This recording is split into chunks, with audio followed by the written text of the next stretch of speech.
eso solo lo podemos pensar desde la revolución, y una revolución que crea en el ser humano. Pero significa también pelear contra aquellos que consideran que entre más complicado sea el conocimiento, es mejor. Porque pareciera que ser profesor universitario es hacer el mejor profesor universitario, que las hace más complejas y más enredadas. Y si nosotros nos pasan más muchachos, hay que revisar a ese profesor. ¿Por qué le está pasando más muchachos? Porque el buen profesor pareciera que es aquel que raspa más,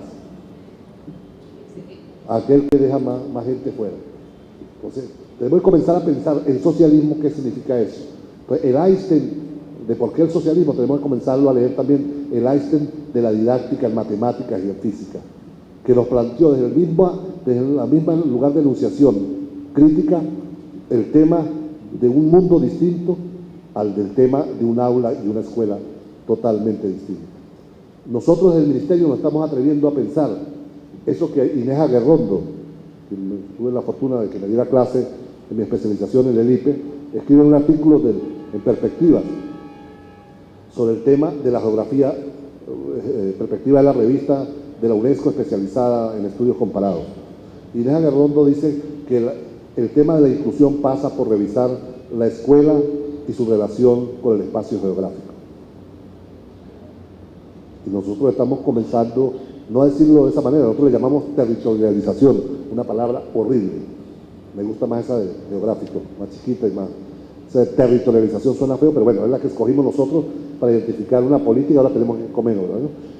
Entonces, con la política de territorialización estamos planteando una profunda revisión de los procesos de formación en cada uno de los territorios. Pero primero, estamos debatiendo lo que pasa en el Ministerio. El Ministerio, cuando se creó, fue pensado como un ministerio pequeño que generaba las políticas y daba la plata, y al parecer las universidades automáticamente cumplían la política. La práctica nos dijo que eso no es así, que el Ministerio fue visto en muchos casos como la caja que pagaba la nómina, pagaba la obra, pagaba determinados recursos extraordinarios. Es más, en el caso venezolano se creó la aberración de tener en la práctica dos ministerios de educación universitaria. Uno el ministerio de la esquina del Chorro y otro la OXU. E incluso la OXU con más poder. Uno veía desfilando a los rectores en la OXU y no por el ministerio, porque allá donde estaba la plata, donde estaba el billete. En el ministerio se discutía política, pero eso, la de los locos que están hablando política, lo que queremos es la plata. Y entonces ese ministerio, que fue pensado muy arriba, no tenía conexión con el mundo real. Y nosotros estamos iniciando un proceso de transformación, no lo estamos resolviendo. Estamos iniciando un proceso de transformación de la gestión universitaria que pasa por crear los subcomités territoriales. ¿Qué son los subcomités territoriales? Son una instancia que salió en Gaceta de carácter oficial, en la cual forman parte la mayor autoridad de cada una de las universidades que hacen vida en ese estado. De todas las universidades.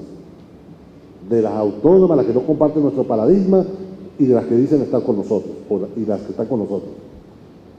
Todas forman parte también los políticos que tienen que ver, los diputados que tienen que ver con el área educativa, y un representante del mundo del Ejecutivo.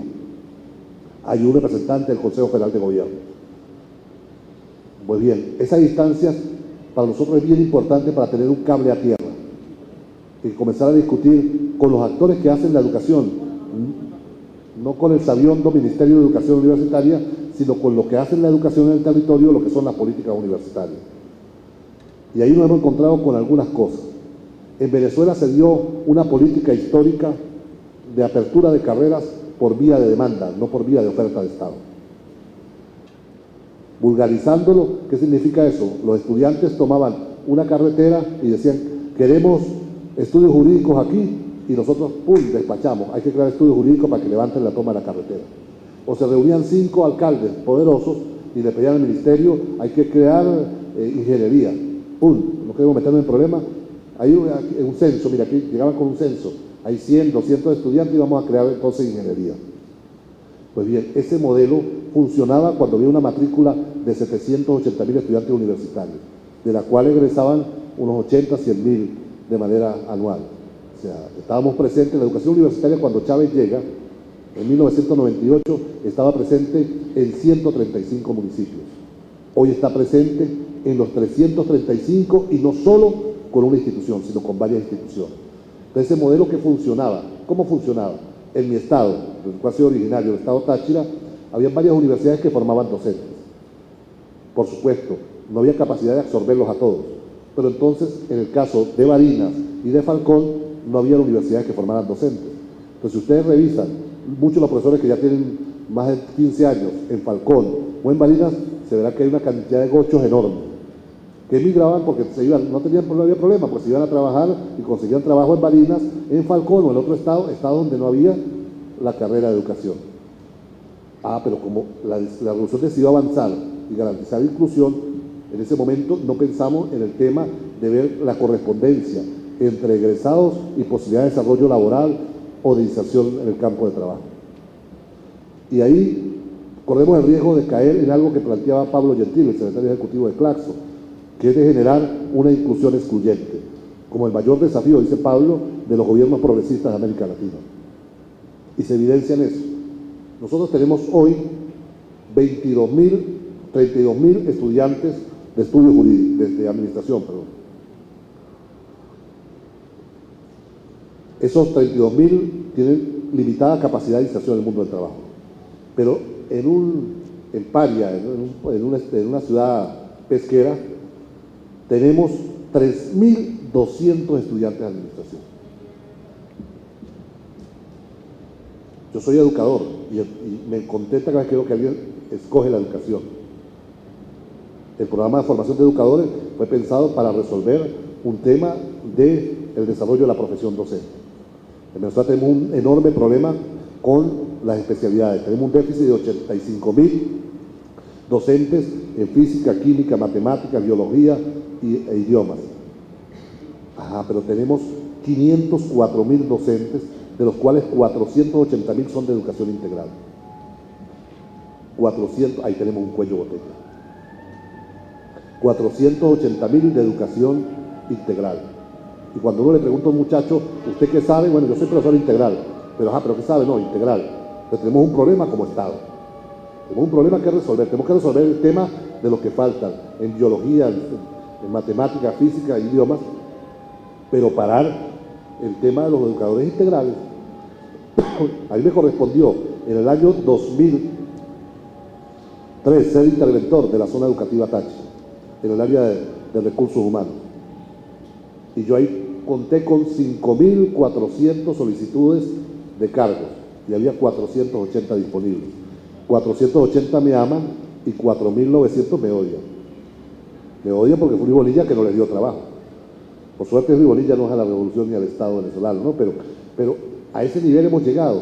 Entonces tenemos un serio problema en la revisión de algo que tiene que hacerlo el Estado revolucionario, que es el revisar el tema de la oferta académica. Y ahí le estamos diciendo a los subcomités territoriales que hagan una primera valoración de la correspondencia entre necesidades de formación y el tema de los programas de formación. Y para ello estamos usando un conjunto de herramientas. La primera herramienta que tiene que ver con el Plan Nacional Simón Bolívar. El primer plan socialista y ahora será con el segundo plan socialista. Pues bien, todos los que somos revolucionarios y trabajamos en su sistema de educación universitaria, decimos que creemos firmemente en el Plan Nacional Simón Bolívar y estamos dispuestos a defenderlo y lo estamos haciendo. Pues bien, si uno lee en su conjunto, no con punto 1, 1.2, sino en su conjunto, el Plan Nacional Simón Bolívar, uno evidencia que el mayor requerimiento del Plan Nacional Simón Bolívar es el tema de la recuperación de la memoria histórica. Eso porque tenemos que saber de dónde venimos para poder construir un proyecto de futuro. El capitalismo, como lo hemos dicho hasta la saciedad, y esa frase la aprendí a Juan Carlos, nos necesita un eterno presente, sin capacidad de soñar el futuro, nos necesita consumidores en un eterno presente. Ahora bien, mi pregunta es si todos estamos comprometidos con el Plan Nacional Simón Bolívar. ¿Cuántas de nuestras universidades están formando los historiadores locales o los profesionales para el tema de los museos locales que recuperen esa memoria histórica. ¿Cuánto? ¿Entiendes? O sea, cuando es el tema transversal del propio Plan Nacional Simón Bolívar. Pero además decimos que hay que cambiar la cultura del pueblo venezolano. Y eso tiene profundos rasgos en el tema antropológico, eso que lo hablábamos. Yo apenas me boceteé un poquito, pero significa entender cuál es nuestra realidad como pueblo para poder entender cómo podemos insertarnos en el cambio. Y los estudios antropológicos no es que se estén ofertando muy seguidamente, es más, si se quiere, las que lo están ofertando son las mismas que venían dándolo antes de llegar a la revolución bolivariana. Entonces, fíjate que ese es el primer instrumento que decimos nosotros hay que valorar para poder hacer una revisión de la oferta académica. Pero ese mismo plan nacional establece un conjunto de prioridades. Habla de distritos motores, de zonas de desarrollo, con algunas prioridades de orden agrícola, de orden industrial, de orden de transporte, de orden de servicios, que nos dice ya un poco hacia dónde apunta el desarrollo nacional en cada uno de los territorios. Entonces, ese es el primer instrumento que estamos diciendo que hay que utilizar para hacer la valoración. El segundo instrumento tiene que ver con los planes de desarrollo. Nuestro país, como Estado, yo siempre lo digo, que nuestro Estado es profundamente gomecista. Nosotros no tenemos un Estado nacional fuerte todavía, sino un Estado heredado de Juan Vicente Gómez. Vulgarizando, ¿qué hizo Gómez para construir el Estado Nacional? Reunió a los dos tipos más guapos de cada pueblo y le dijo, uno usted es el prefecto y el otro le dijo usted es el jefe de policía. Y ustedes tienen autoridad y si hay un tercero hay que linchar al tercero. Y tiene autorización para linchar al tercero, ustedes son la autoridad. Pero ustedes no me invaden el otro pueblo, porque recuerden que había toda la lógica de montoneras, no había invasiones, guerras internas. Ustedes mandan ahí, pero no se le ocurra pasar para el otro municipio. Y creó clanes de poder. Y eso los adecos lo entendieron muy bien. Y comenzaron a hablar de clanes regionales. Pero uno todavía escucha incluso a estas alturas el clan Guayana, el clan de Oriente. Y uno dice, ¿cómo está de vivo Juan Vicente Gómez? ¿Cómo está de vivo Juan Vicente Gómez? Entonces, en esa misma lógica, el presupuesto fue dado por vía de relacionamiento político. Si había más diputados que tenían relación con la autoridad del Ejecutivo, ese Estado siempre iba a tener un poquito más de dinero para desarrollar en su Estado que los otros que no tenían buen relacionamiento político. Pero como había que cubrir un poquito las formas, para no armar una guerrilla entre ellos, crearon las famosas corporaciones de desarrollo. Y las corporaciones de desarrollo, la tarea fundamental que le pusieron fue elaborar los planes de los estados y de los municipios. Aparte de que supuestamente los planes de la región, pero en realidad lo que tenían que hacer era la tarea que no hacían los gobernadores y la tarea que no hacían en ese momento los presidentes del Consejo, para poder tener algún mínimo de racionalidad y aplicar el presupuesto. Nosotros decidimos romper con esa lógica y creamos el Consejo Federal de Gobierno. Y el Consejo Federal de Gobierno contempla que hasta este año da plazo para que todos los municipios y todos los estados tengan instrumentos de planificación validados por ese Consejo Federal de Gobierno que se corresponda al Plan Nacional Simón Bolívar para poder dar el situado constitucional y los aportes. Y no es fácil. A la fecha solo tenemos 188 instrumentos de planificación que corresponden a los 335, es decir, la mitad de la tarea cumplida. La mitad de la tarea cumplida en materia de planificación. Bueno, pero esos instrumentos, en la medida que los tengamos y los que ya tenemos, constituyen otro elemento fundamental para tomar las decisiones. Es decir, ahí está reflejado cuál es la vocación productiva de un territorio, hacia dónde apunta, cuáles son las necesidades fundamentales de formación. Que nos puede permitir, yo siempre coloco ese ejemplo que es mi pueblo, porque es donde uno viene y para que nunca se lo olvide también. Yo vengo de un pueblo que está ubicado a 30 minutos de Colombia. Fue el mayor municipio cafetero en la historia del país a comienzos del siglo XX. En la década de los 70 se trasladó la tenería, que fue protestada en Valencia para ese pueblo y fue colocado en los afluentes del río y la contaminación con mercurio acabó con el pueblo. Con el río que atraviesa el pueblo. A pesar de que el pueblo tiene el gentilicio de la ciudad de los puentes, porque hay 18 puentes que debería estar surcando un río portentoso cada uno de estos puentes. Bueno, en ese pueblo hacen vida 8 universidades. Ninguna forma en materia de volver a recuperar la vocación cafetera del municipio. Pero no solo, sino no forma en elementos de agronomía. A pesar de tener una profunda cultura campesina y de siembra. Ninguna, a pesar de estar a 30 minutos de Colombia, de Cúcuta específicamente, ninguna forma en procesos de integración, estudio de procesos de integración regional. Tenemos 2 de esas universidades forman en materia ambiental, pero ninguna hace énfasis en su proyecto de investigación en reconversión del daño ecológico que está causando la tenería. Entonces estamos hablando de una formación universitaria que muy poco tiene que ver con la realidad. Pero ese fenómeno se expande por todo el país. Ahora no nos basta el diagnóstico, estamos levantando a través de los subcomités una valoración de esa realidad. Ahora bien, van 2 elementos. El tercer elemento es una consulta que está comenzando a hacer el Consejo Federal de Gobierno sobre qué piensan las comunidades organizadas.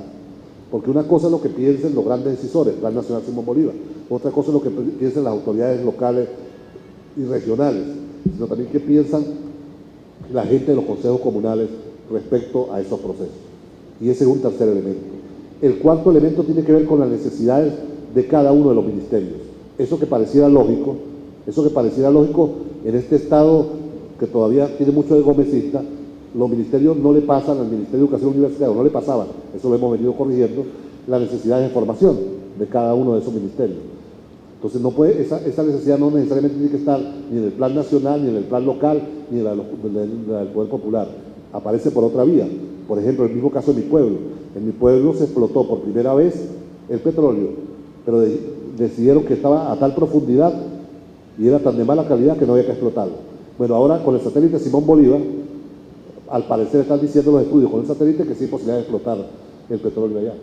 Si eso llega a avanzar, el Ministerio de Energía nos debe decir que se necesitan exploradores, ingenieros petroleros, qué sé yo, para comenzar la explotación en la región. Entonces, el cuarto elemento. Y el quinto elemento, el propio Ministerio del Poder Popular para la Educación Universitaria, que nos dice entonces, nos devela hacia dónde apunta la transformación y tiene capacidad de ver la totalidad. Porque con los otros 4 elementos, de pronto, antropología desaparecería del país. Entonces tenemos que tener una visión de conjunto. El ministerio que tiene la visión de conjunto dice, el país requiere, a pesar de que no nos dicen los otros instrumentos, esa información requiere de tanta cantidad de antropólogos para la política que estamos impulsando. Entonces no solo tienen que ser los antropólogos que están formándose en la Universidad Central, sino que vamos a formar en algunos otros territorios para los requerimientos que se requieren como Estado. Y alguien tiene que tener una mirada telescópica de conjunto para poder ver incluso aquellas profesiones emergentes. Nosotros podemos desarrollar el tema del uso de la energía, ya el presidente decidió pararlo, pero el uso de la energía nuclear, por ejemplo, eso seguramente no va a surgir de ninguno de los otros instrumentos, pero si surge, si puede o debe tener la capacidad del ministerio para valorar la formación entonces de una cantidad de físicos o de filósofos, donde se requiera el conjunto de otras disciplinas de acuerdo al plan del país como tal. Bueno, estamos colocando esas ideas para el debate, estamos diciendo no que tenemos la verdad, pero estamos diciendo que hay que comenzar a pensar una transformación profunda porque además el modelo no da. Pero también romper con la propia lógica individual del gran capital. En Yaracuy me correspondió. ¿Quiénes son acá de Yaracuy? No hay ningún compañero. En Yaracuy me correspondió ir a supervisar un tecnológico y una universidad. Y de pronto veo que los estudiantes de una de esas 2 instituciones pasan con un autobús muy bonito, con la mitad de pasajeros. O sea, con lo que montó de la parada, llegaba a la mitad de pasajeros. Y en la parada quedaba la otra y estaba cayendo un palo de agua. Y no había manera de montarlos porque ese era el autobús de una de las instituciones y no podía llevar al de la otra. O sea, había 2 tipos de venezolanos. Pero además, esa institución tenía o tiene solo un 15% de la matrícula que tiene la otra institución. Y tiene una flota de autobuses superiores. Porque como es un estado gomecista, seguramente si las autoridades tienen mayor relación con quien está en el ministerio, le dan más autobuses. Y usted va a tener más autobuses. Bueno, nosotros decimos a romper con esa lógica. Nosotros decimos que mientras estemos nosotros, este equipo, no le vamos a dar ningún autobús a ninguna universidad. Creemos en el modelo de rutas estudiantiles universitarias, que obligue a que recorren los territorios recogiendo los estudiantes de cada una de las instituciones y llevándolos hasta sus casas de estudio, donde están viendo diferentes carreras o diferentes programas de formación. Eso pareciera obvio, pero todavía nos siguen llegando demandas de autobuses por instituciones. Fíjate que el modelo, a pesar que, y eso es lo que más hemos dicho, lo tenemos en la página web, lo publicitamos y cómo nos cuesta para transformar eso. Ajá, pero nosotros también tenemos que, si decimos que es un Estado gomecista, tenemos que pensar en el Estado no solo como ministerio, porque entonces hay otra forma, otra expresión del Estado gomecista, es que cada ministerio es un Estado. Yo recuerdo una oportunidad, no sé si tú recuerdas, Juan Carlos, que venía un ponente muy potente para Venezuela, y yo decido, bueno, había un evento en el CIN, que él participe. Entonces le escribo un correo para que participara. Y él me dice, sí, no hay problema, casualmente voy a estar una semana y tú me pides que intervenga el miércoles lo tengo libre. Entonces no hay ningún problema, cuente conmigo. Y digo, eso sí, de cortesía, escríbanle una carta a la institución que me está invitando para que sepan, porque están pagando el pasaje y están pagando el hotel. Entonces, para que sepan, y por cortesía. Bueno, disciplinadito, hice mis carticas para darla con la cortesía. Bueno, ¿la decisión cuál fue, Juan Carlos? Le quitaron el pasaje y el hospedaje al compañero, no pudo venir a Venezuela. Pero eso es una concepción de cada ministerio como un Estado. Como de cada ministerio como un Estado. No es un problema de quien esté ahí. Es un problema de una concepción del país y del Estado. Parece que son los dineros de mi ministerio y no los dineros del Estado. Ahora bien, si eso lo aplicamos a fondo, yo diría, atreviendo nosotros a pensar, si nosotros hemos logrado desarrollar en el país una red de bibliotecas públicas tan potente que está presente en casi todos los municipios del país, ¿por qué de pronto no es más conveniente hacer un convenio con esas bibliotecas públicas en vez de estar construyendo bibliotecas en la universidad que forman parte de una élite, que se puede pensar una élite, una biblioteca muy especial, y lo que gastamos en ladrillos, cemento y cabillas, en libros, ahí lo invertimos en libros bien potentes de ingeniería, de física, de filosofía, para esa universidad pública, para esa biblioteca pública que está en el propio municipio? Ah, que tiene problemas, que no abren en la noche, que no abren el día feriado, que no abren sábado y domingo. Bueno, entonces ahí el ministerio entra y paga a los funcionarios para que abran la tarde, para que abran los días feriados, para que abran los sábados y domingos. Es decir, que comencemos a pensar en su totalidad y no como mi ministerio, sino que pensemos, tengamos una visión de Estado. Ahora, esos debates son los debates que estamos abriendo, atreviéndonos a abrirlos, porque sabemos que hay una lógica inversa que conspira contra eso. Cuando lo planteamos en el CNU, ahí me correspondió plantearlo. Y yo iba preparado para una redacción que me tiraban cuadernos, lápices, sacapuntas, todo. Mi sorpresa es que todos hacían así. Todos hacían así. Y yo, bueno, ¿qué pasó aquí? O sea, cuando todo el mundo dice así, uno se preocupa, ¿no? Entonces no me aguanté y me la acerqué al rector de una universidad que no comparte nuestro modelo de revolución. Y le dije, hermano, ustedes dicen que sí, todo, o sea, si esto es lo que estamos planteando, una transformación radical de la lógica. Yo no, porque el problema, fíjate, un escualio, el problema es cultural. Yo quiero ver primero si ustedes lo hacen. Si ustedes lo hacen, entonces comenzaríamos a preocuparnos, si no es habladera. ¿Y qué razón tenía ese escualio? ¿Qué razón? ¿Qué razón? Porque el problema está en, primero, transformar nuestras propias universidades politécnicas territoriales, nuestros youth, las universidades que dicen compartir nuestro paradigma. Si nosotros logramos comenzar a desarrollarlo con eso, hay una onda expansiva que puede hacer que transforme todo. O sea, él lo dice, el tema es el tema cultural, porque la vieja universidad se resiste a eso. En este mismo espacio, un compañero que está haciendo ahora, espero que sea pasantía y no oficio permanente, de animador de televisión, Miguel Ángel Pérez Pirela, decía, porque además yo considero, Miguel Ángel, yo tengo un enorme cariño, considero que es de los intelectuales jóvenes más potentes y que el país tiene que cuidarlo como intelectual. No tenemos un problema serio, que la mayoría de nuestros intelectuales tienen más de 50 años, están cumpliendo 50 años de ir para arriba, y tenemos una generación intermedia con poca producción intelectual, y él forma parte de esas rarezas, que teniendo 30 y pico años, tiene 5 libros publicados, PhD, entonces uno dice, bueno, la academia necesita una generación. Pero el mismo Miguel Ángel, en el evento ese que causó tanto ruido, señalaba que el 90% de los centros de investigación están en manos de gente que no comparte nuestro paradigma. Pero si ustedes recuerdan, eso está. Y que buena parte, casi un porcentaje similar de las revistas académicas están en manos de los demás.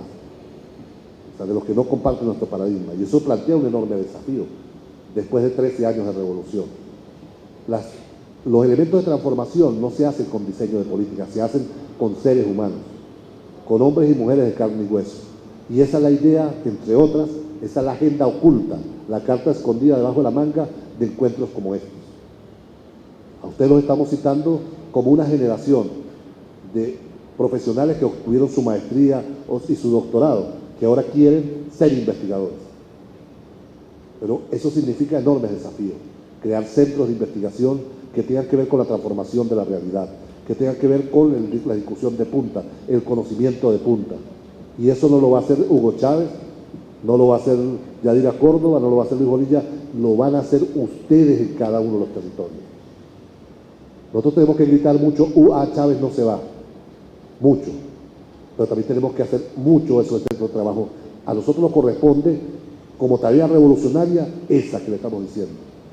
Comenzar a construir centros de investigación, centros de estudio, centros de trabajo investigativo, pero también publicaciones que se corresponden y develen el crecimiento de ese conocimiento en todo el país. A nosotros nos hicieron creer que eso era muy complicado.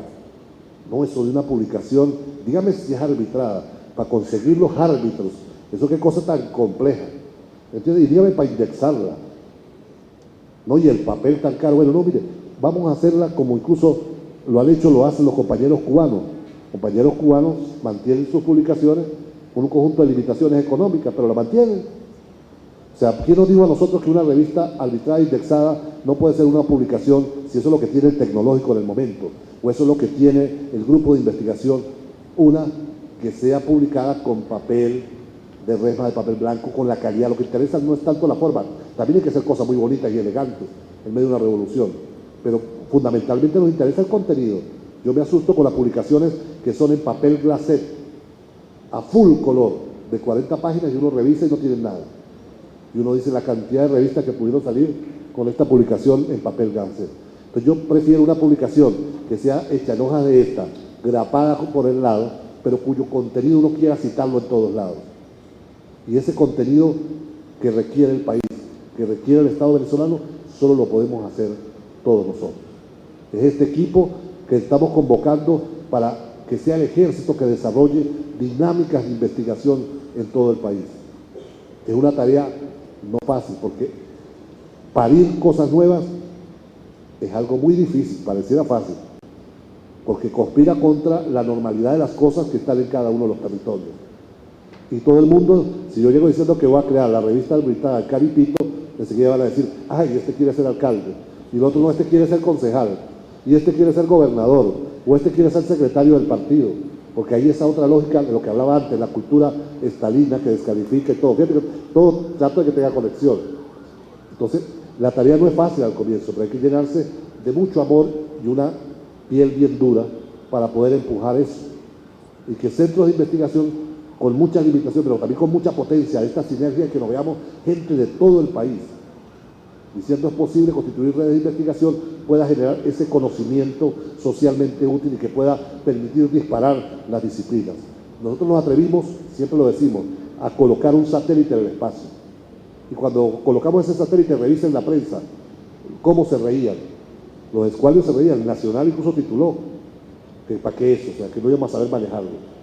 Es que nosotros le dijimos al mundo, a este país y a todos nosotros, que el espacio, el ciberespacio, también es un territorio de liberación y que ahí tenemos que construir autonomía, soberanía como país.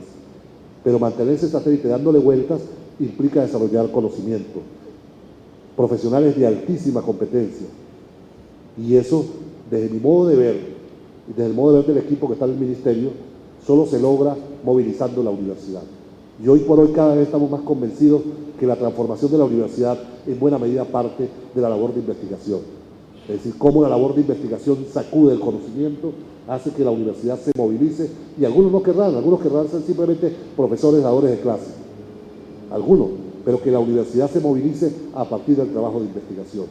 Y cuando uno ve que en este espacio, y no es nada peyorativo con los compañeros de ojos azules, ¿no? Que seguramente lo hay, pero la mayoría tenemos la piel curtida, la mayoría nos parecemos al pueblo venezolano. Uno dice, aquí hay posibilidades reales, porque el investigador también se tiene que parecer al pueblo, al objeto de transformación. O sea, nosotros hoy contamos con una generación de máster y doctores en todo el país que no son hijos de los Rangers, no son hijos de los Bulton, que no son hijos de las grandes familias de ricos, sino que son hijos de los Bonillas, cuyo papá era un obrero, de los Reynoso, cuyo padre era un taxista, de los Córdoba, que ahí la mamá era una enfermera, de todos nosotros, gente de pueblo, que ahora hay una generación que tiene que devolverle socialmente lo que ha invertido el Estado, produciendo más conocimiento y transformación.